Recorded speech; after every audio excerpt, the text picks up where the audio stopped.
आदाब दोस्तों, मेरा नाम है वक़ार वाहिद और फिर एक बार हम लोग हाजिर हैं बातचीत के शो में।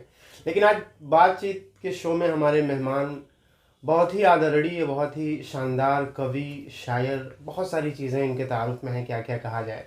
मुकेश श्रीवास्तव जी हमारे आज के गेस्ट हैं। आपसे हम लोग बहुत सारी बात करेंगे। और सर, सबसे पहले आपका बहुत बहुत स्वागत है हमारे चैनल पर। शुक्रिया। सर, सबसे पहले हम आपसे जानना चाहेंगे कि गज़ल या शायरी क्या है और आम जन पे इसका क्या प्रभाव पड़ता है, किस तरह असर डालती है आम लोगों पे ये। बहुत लोगों ने बहुत परिभाषा दिया गज़ल और शायरी। जी। गज़ल दिल की कह दिए खिताब है एक तरह से, और दिल के जज्बात हैं, उसको चाहे किसी भी सांचे में ढालिए वो अपना वजूद बनाए रहती है और एक दो दिलों को जोड़ने का काम करती है। जी। रवायती गज़लों में ये चीज़ था, और जब से ये जदीद शायरी का दौर चला जी। तब से गज़ल के कई सर निकल गए, कई रूप आ गए। हाँ। गज़ल का मतलब, जो लोग कहते हैं कि औरत से बातचीत जी। को हम गज़ल के फार में देखते हैं। हमारे यहाँ हिंदी में भी जैसे लोग दुष्यंत जी को कहे, जी। लोगों ने बहुत माना कि हिंदी गज़लें, लेकिन मेरे समझ में ये बात नहीं आई। गज़ल का मतलब उर्दू गज़ल से ही गज़ल लेते हैं। बिल्कुल बिल्कुल, बहुत सही आपने डिफिनेशन दिया। अब चूंकि गज़ल और शायरी की बात आ गई है, तो पिछले दिनों आपने जो औरतनामा आपकी किताब आई थी, हमने भी उसको पढ़ा है, तो उसमें से आप कुछ हमारे दोस्तों को कुछ शेर सुना दें प्लीज़। औरतनामा, उसमें हिंदी उर्दू के मिले हुए शब्द हैं। जी। चूँकि हम कविता से आए और परिवार में चूँकि माहौल जो हमारे घर का था, हमारे वालिद साहब सब लोग उर्दूदा थे, घर में रहन सहन भी वही था, और बतौर कायस्थ हमारे वहाँ बड़ा ज़्यादा मानता रहा, परिवार में भी वो चीज़ मिला। तो कहीं ना कहीं वो चीज़ें हमारे अंदर थोड़ी बहुत आदि आई, और जिससे लेकर के हम भी खिचड़ी में हो गए हैं, कभी उर्दू कभी हिंदी। लेकिन मैं जानता हूँ कि शायरी हो, अगर इन्फोर्समेंट चाहिए, उसमें बहाव चाहिए, तो उर्दू शायरी में जो मिलता है कहीं ना कहीं हम हिंदी में भारीपन उसको कर देते हैं। कि जहाँ में अगर जाते औरत न होती, जहाँ में अगर जाते औरत न होती, किसी को भी जीने की चाहत न होती। वाह।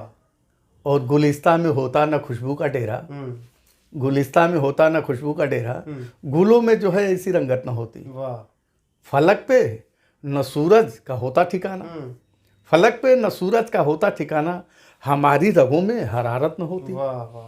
और कांधा की बंसी में, कांधा की बंसी में राधा न होती, तो बंसी के सुर में लियाकत न होती। क्या कहने हैं। कांधा की बंसी में राधा न होती, तो बंसी के सुर में लियाकत न होती। और गुजर जाती सबकी यूं ही जिंदगानी, किसी के भी हिस्से में शोहरत न होती। क्या बात है।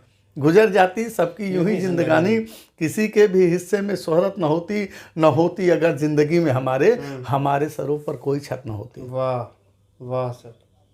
अगर नहीं होती तो 4 आने का अखबार खरीद के पढ़ते, प्लेटफार्म पे बिछाते सो जाते, कौन घर आता और पर्दा कहाँ फिर होता। सही चीज़।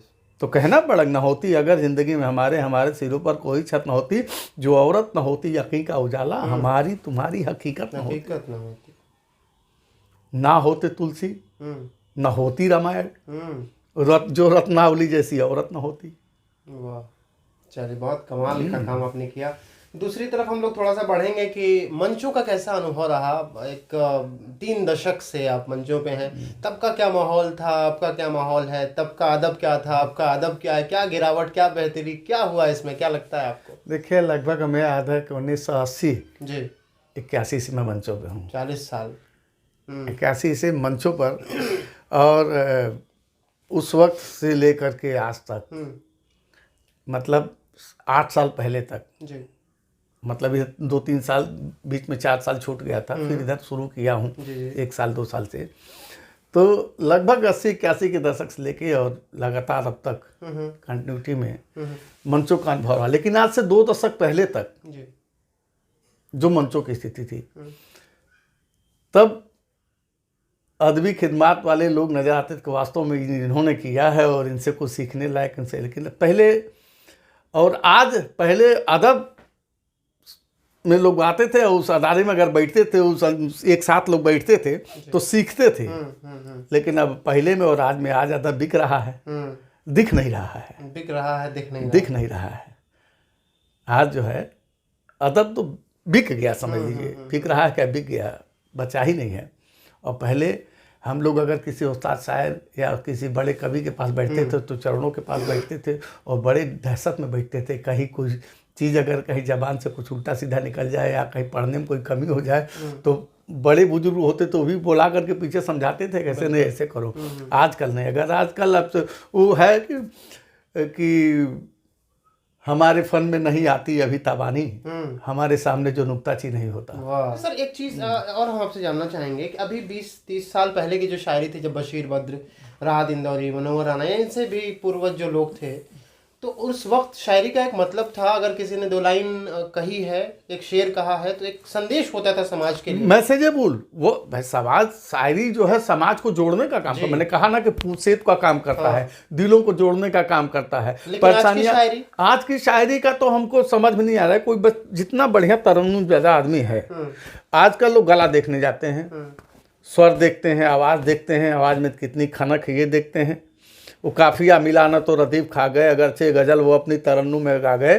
और महफिल में दाद आई तो कहने लगे ये लोग को क्या खूब पढ़ाया, अपने सोहरा पे छा गए। और आई खुमार पे तबीयत तो ये हुआ एक मिसरा अपना एक दूसरे का गा गए। और उस्ताद की गजल पे उन्हें दाद क्या मिली, बज़्म सुखन में अपना वो सिक्का जमा गए। क्या करने हैं। तो अब यही है।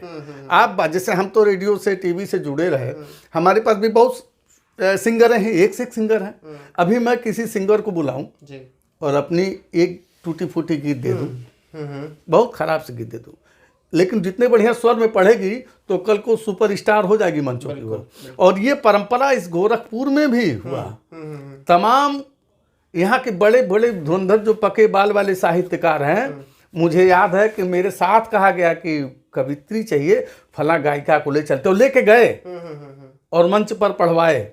और आज उस गायिका को साहित्यकार की श्रेणी में रख करके किया, इनके पारंपरिक गीतों का संकलन करके वो साहित्यकार हो गई। बताइए। हमको याद है कि सीमा रिजवी वगैरह सारे लोग एक साथ बैठे थे। मृदुला सिन्हा, केसीनाथ त्रिपाठी जी के यहाँ भोजन कर रहे थे हम लोग। तो मृदुला सिन्हा और मॉरिशस के कल्चर सेक्रेटरी सब लोग बैठे हैं। वहाँ बैठ के चंद्रशेखर मिश्र, श्रीकृष्ण तिवारी को भी मेरे ही साथ उनको साहित्य भूषण मिला, चंद्रशेखर जी को लोक भूषण मिला, मेरे ही साथ मिला। अमरनाथ श्रीवास्तव को साहित्य भूषण मिला, इलाहाबाद के नवगीतकार थे बहुत बड़े। तो वो सारे लोग उस दौर में भी जो है लगता था कि वास्तव में व्यवस्था सरकार के खिलाफ कहने में कोई संकोच नहीं। मंच पर लोग बैठे हैं और हंस के लोग स्वीकार करते थे। मैं कैसी तमाम ऐसी कविताएं हमारी व्यंग्य की रचना है, गीतों में व्यंग्य है जो सरकार विरोधी हैं, फिर भी हमको उस वक्त मिला। तो इस मामले में तो कहीं कोई कि कविता है, कवि धर्म का अपना पालन कर रहा हूँ, राज धर्म का वो पालन कर रहे हैं। लेकिन अगर आप राज धर्म का पालन करते हुए अगर कविता करेंगे तब तो आप गिने जाएंगे, वरना नहीं। वो एक भाटों की परंपरा चलती थी कि राजा के दरबार में तुरंत बना के भाट गा देते थे, तो वो काम नहीं करेंगे। ये सही बात है, चीजें बहुत तेजी से बदल रही हैं। तो मैंने कहा शुरू में ही कहा कि अदब पहले दिखता था और आज अदब दिखता है। ये बढ़िया कोटेशन। हाँ, और मार्केटिंग जो है कुछ साहित्यिक चिन्मय आनंद भी हैं, साहित्यिक हैं, तो वो ठेकेदार, तो वो पूरे देश में मुल्क में एक हवा सी बह गई है। तो उस हवा से भी हम लोग बहुत परे हैं। अब धीरे धीरे 60 बसंत पार कर चुके हैं। अब हम लोग घर में ही रहना ज़्यादा बेहतर समझते हैं। सर्वाइव नहीं कर पाएंगे आज की मार्केटिंग पे। भाई हर चीज़ तो मार्केटिंग पे डिपेंड है ना। तो जो अब आप जैसे लोग हैं, मान लीजिए दिखा दीजिएगा तो लोग 4 लोग जान जाएंगे, हाँ अच्छा ये मुकेश जी है, सुने हैं, तो ये बड़ा काम कर रहे हैं। सर ये बताइए कि शायरी में आपको कौन पसंद है, किसकी शायरी आपको पढ़ना सुनना अच्छा लगता है? बेसिकली किसकी शायरी ने आपको इम्प्रेस किया? देखिए हम बताए कृष्ण बिहारी नूर साहब थे हम लोग समझ। कृष्ण बिहारी नूर साहब थे। मतलब हमारे वहाँ गोरखपुर के तमाम शोरा थे जी। फिराक साहब को मंच पर पढ़ते देखा हूँ, बैठा हूँ। तो जाहिर सी बात तो उस वक्त यह समझ नहीं थी कि फिराक साहब है, उनकी शायरी क्या है। जी। बस हम लोग भी जाते थे और सुन लेते, क्योंकि फिराक साहब की शायरी उस वक्त समझने के लिए हमारी उम्र भी उसी नहीं थी और उतना इल्म भी नहीं था कि क्या कह रहे हैं। बाद में जब इस फन में हम लोग जुड़े, इस माहौल में आए, तब उसी चीज़ बात पढ़ के कहते थे बाप रे बाप क्या कह गए। लेकिन नूर साहब चूँकि तरन्नुम में भी पढ़ते थे, उस भी पढ़ते थे और आम की भाषा में आमजन की भाषा है। उनकी शायरी बड़ी सहज हुआ करती थी नूर साहब के, तो पढ़ते थे तो मैं से सीधे सीधे टच करता था। लेकिन आप इससे पहले बताएं कि भोजपुरी का जो आपका सफ़र रहा है, भोजपुरी से भी कुछ सुनाइए। कुछ हम लोग बेसिकली भोजपुरी माटी के लोग हैं, तो भोजपुरी बहुत सारे हमारे दोस्त हैं, तो कुछ भोजपुरी से सुनाइए। कि एक नायिका, एक नववधू जब अपने पिहर जाती है ससुराल, तो ससुराल जाते समय तमाम सपना सोचती है घर में कि हमारी शादी होगी तो हमारा पति हमको भी सिनेमा बाजार घुमाएगा, हमारे लिए श्रृंगार करेगा, खिलाएगा पिलाएगा, खुश रखेगा। लेकिन जब वो ब्याह करके आती है अपने घर और उसके घर की परिस्थितियां ऐसी हैं कि माँ बाप उसको बाहर कर देते हैं, नहीं कमा पाता है उतना, अपनी पत्नी को लेकर चला जाता है बाहर, हस्बैंड वाइफ हैं, और पति बीमार होता है। कारण क्या है कि पत्नी जो है उसकी रात में सोडियम लाइट जला, शाम को ईंटा धोते हुए मैंने यही देखा था कि हाथ की मेहंदी नहीं छूटी है और पूरे हाथ में चूड़ी पहनी हुई है और ईंटा ढो रही है। आखिर कारण क्या होगा? तो जब उसको मैं देखा तो उन्होंने सोचा कि वो जब ईंटा उठा रही थी तो उस अमूमन लोगों जितने भी गीतकार हैं सब ने यह लिखा कि कंगनवा खनकेला, चूड़ी जो खनकी हाथ में। लेकिन उस दिन पता नहीं मुझको क्यों उसमें सिसकन सुनाई पड़ा। तो हमने कहा नहीं, ये तो खनक है तो इसमें सिसकन है, तो सिसक रहा है कंगना। वहीं से गीत मैंने लिखा और गीत आपके सामने है कि फूलवा पहाड़ ढोए, फूलवा पहाड़ ढोए, जिंदगी के भार ढोए, फूलवा पहाड़ ढोए, जिंदगी के भार ढोए, ढोए सुनी आँख के सपनवाना है, सिस के लगोरी के कंगनवाना है, सिस के लगोरी के कंगनवाना। फूलवा पहाड़ ढोए, जिंदगी के भार ढोए, ढोए सुनी आँख के सपनवाना है, सिस के लगोरी के कंगनवाना है, सिस के लगोरी के कंगनवाना। बंद देखिए कि उठी सूती मेहनत बोए, उठी सूती मेहनत बोए, जिंदगी के दाना टोए, उठी सूती मेहनत बोए, जिंदगी के दाना टोए, जिंदगी हा खौला तो अदहाना वाना है, सिस के लगोरी के कंगनवाना है, सिस के लगोरी के कंगनवाना। रोटिया फरे लागल पेड़े, रोटिया फरे लागल पेड़े, लोगवा लड़े लायने रे, रोटिया फरे लागल पेड़े, लोगवा लड़तायने रे, रोटिया पावे बदे पेरे ले पारनवाना, रोटिया पावे बदे पेरे ले पारनवाना है, सिस के लगोरी के कंगनवाना है, सिस के लगोरी के कंगनवाना। घरवा दुआर बटल, भौजी का प्यार बटल।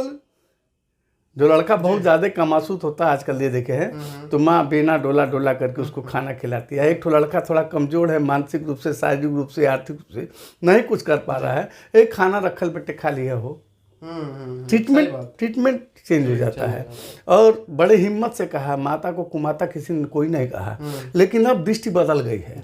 तो मुझको कहना पड़ा कि घरवा दुआर बाटल भौजी का प्यार बाटल, अब बट गईली माई के नयनवाना मुकेश, कहिया कटियापन गर हनुआना मुकेश, कहिया कटियापन गर हनुआना।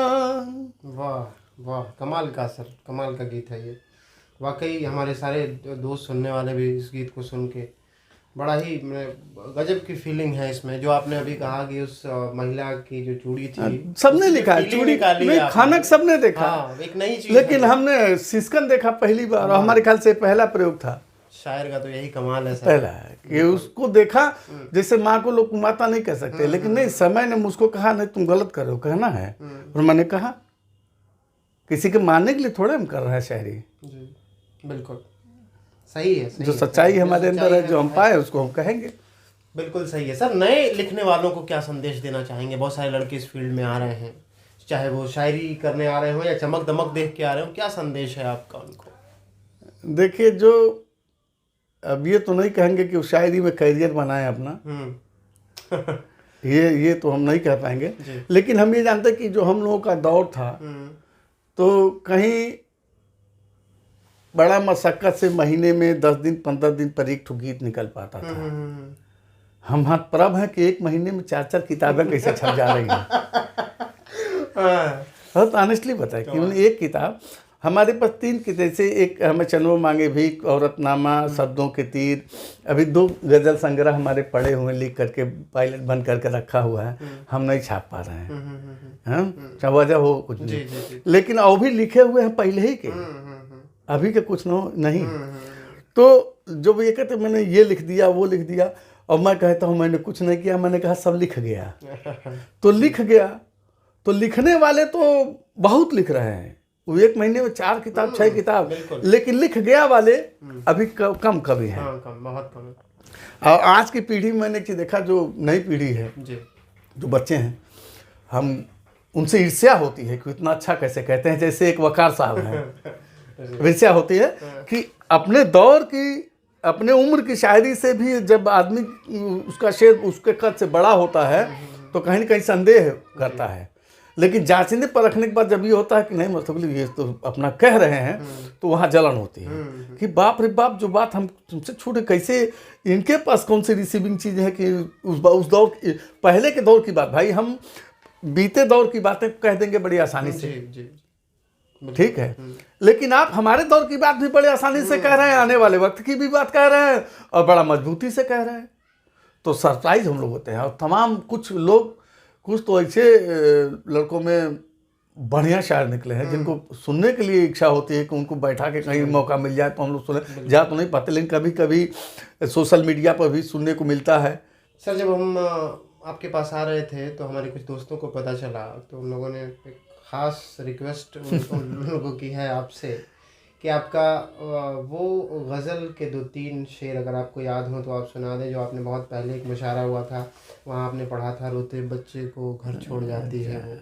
अगर 1-2 लाइन भी आप सुना दें। नहीं सुना दे कि रोते बच्चे को घर छोड़ जाती है वो, रोते बच्चे को घर छोड़ जाती है वो, और मुखिया के बच्चे खिलाती है वो, रोते बच्चे को घर छोड़ जाती है वो। और सिर देखें कि नाभि के नीचे साड़ी की गांठें बंधी, नाभि के नीचे साड़ी की गांठें बंधी, पेट को जैसे फांसी लगाती है वो, नाभि के नीचे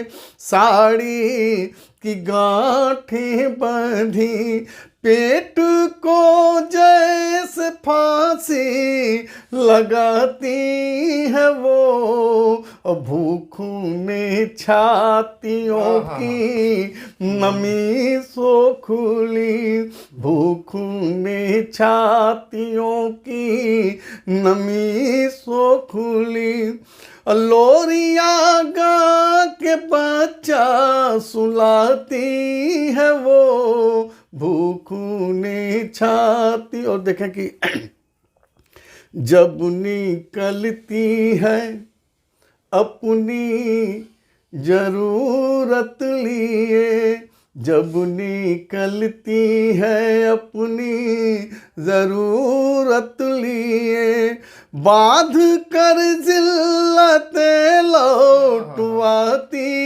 है वो जब निकलती है। और बिक गए जब से सामान घर के सभी, बिक गए जब से सामान घर के सभी, दौड़ कर खुद को ही बेचवाती है वो, बिक गए जब से सामान घर के सभी, दौड़ कर खुद को ही बेचवाती है वो।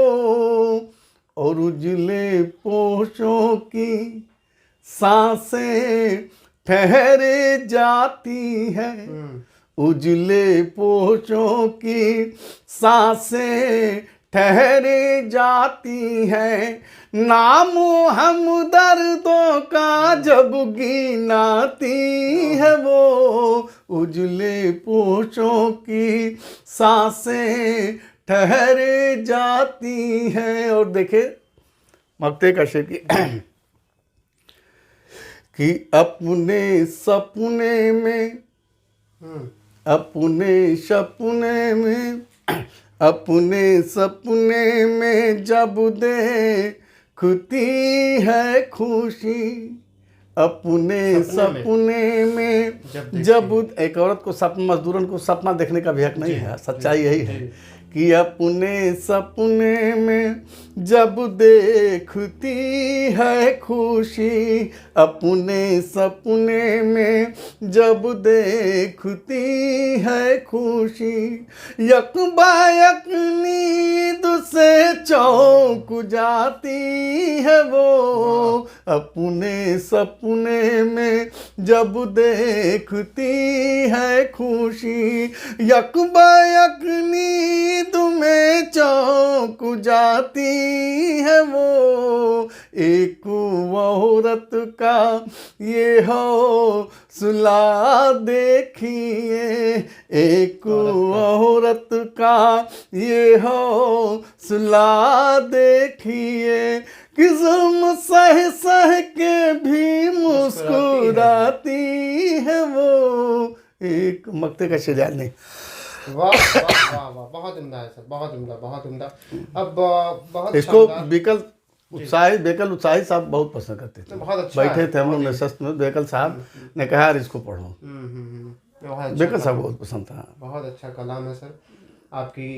इस गज़ल ने बहुत भावुक कर दिया, निश्चित रूप से बड़ा पूरी तस्वीर खींच के सामने आ गई। आखिर में एकदम चलते चलते कुछ 1-2 मिनट में आप कुछ नए लिखने वालों को संदेश देना चाहें तो प्लीज़। मैं तो यही चाहूँगा कि लिखने के लिए पढ़ना और सुनना दोनों बहुत ज़रूरी होता है। अब पढ़िए अच्छे शायरों को, और मूल्यांकन के चक्कर में मत पढ़िए, मंच के चक्कर में भी मत पढ़िए। एक उम्र होता है जब मंच मिलने लगता है, अच्छा तरन्नुम ज़्यादा है, बहुत बढ़िया गला है, आप मंच पे आ गए तो आप लिख नहीं सकते हैं, पढ़ेंगे सिर्फ उसके बाद परफॉर्मेंस होगा। तो आप करिए, कभी कभी करिए, लेकिन सुनना ज़्यादा ज़रूरी है। हम लोगों ने बहुत सुना है, रात रात भर बैठ करके हम लोग मुशायरों के सम्मेलन को सुनते थे। और आज कविता नहीं है, वाक पढ़ता है और भाषण है, लेकिन 3 लाख और 4 लाख से नीचे बात नहीं। तो कहते मैं तो सफल कवि हूँ, और कवि मुंह से कहते हैं कि मैं तो देश का सबसे महंगा कवि हूँ। कविता महंगी है कि नहीं, कवि तो जरूर महंगा है। हम तो यही संदेश देंगे कि आपकी कविता महंगी होनी चाहिए, जिसको सुनने के लिए हम भी इंतजार करें, कहीं आप लोगों को देखें और सुने। सर बहुत सार्थक बात हुई और ऐसा लग रहा है कि हालांकि हम लोगों को बातचीत करते हुए 45 मिनट हो चुके हैं, ऐसा लग रहा है कि अभी 5 ही 7 मिनट हुए हैं। बात और भी करने को जी चाहता है, लेकिन क्या कीजिएगा, वक्त का तकाजा है। फिर मुलाकात होगी किसी और दिन इंशाल्लाह, फिर और डिटेल में बात करेंगे। बाकी आपका बहुत बहुत शुक्रिया कि आपने वक्त दिया, और आप दोस्तों का भी बहुत बहुत शुक्रिया कि आप लोग लगातार हमारे चैनल पे बने हुए हैं। हम अभी आप सुन रहे थे आचार्य मुकेश यानी मुकेश श्रीवास्तव जी को। अगली एपिसोड में फिर किसी और नए मेहमान से मुलाकात होगी, तब तक के लिए आप सबका बहुत शुक्रिया। Thank you so much.